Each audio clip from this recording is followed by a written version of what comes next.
All right, welcome to my group share-a-thon on group tests in NextGenPET. And I'm Ben Van Duzen at Chico State, and I'm excited to share with you some of the transformations I've made. So, one thing that I tell my students, and I believe myself, is that learning and science are inherently social endeavors. And I find myself telling my students this, and I want to make sure that I'm respecting it in the way that I set up my class and work with them. And so one way that I've decided to show students that I truly believe these are social endeavors is through creating what I call group tests. And so let me talk about what I do before class and in class, kind of the old way where we did individual tests. And in this case, I'd have students take assessments on Blackboard, and these assessments would be the quizzes as well as the tests. So these are the extension quizzes and tests. They get 1 point per question, and then in class, I'd review any questions they had. This is probably pretty straightforward, what a lot of people do.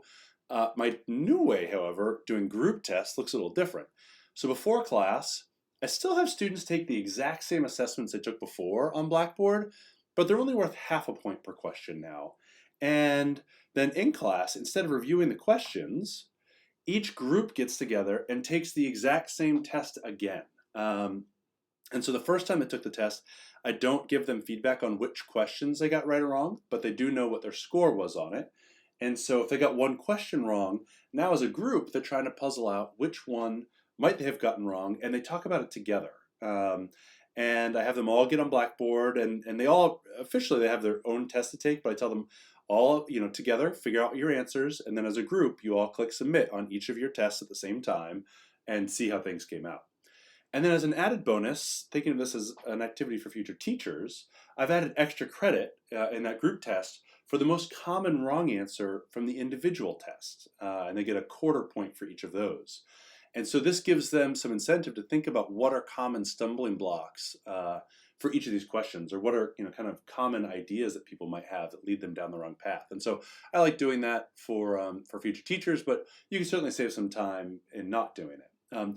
But the other thing you'll notice is that in the group test, I give them 1 point per question, whereas the individual test, I only give them half a point per question. Again, this is just saying, hey, the thing I really value are these group tests. The reason I give them points on the individual one is just to give them an incentive to do it, to come prepared for the group test where it really matters.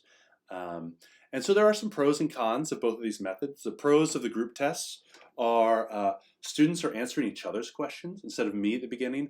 They're getting together and trying to figure out what they didn't understand.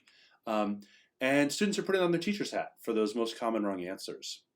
And finally, it shows that I'm clearly valuing their group interactions in a way that I wasn't before.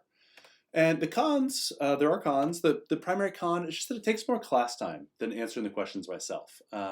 So if it's an individual extension, it's probably going to take 5 to 10 minutes. But on days where we've got a bunch of extensions or a test, I use about 30 minutes of our lab time to do this. So that is a drawback. All right, thanks so much. If you have other questions, feel free to email me.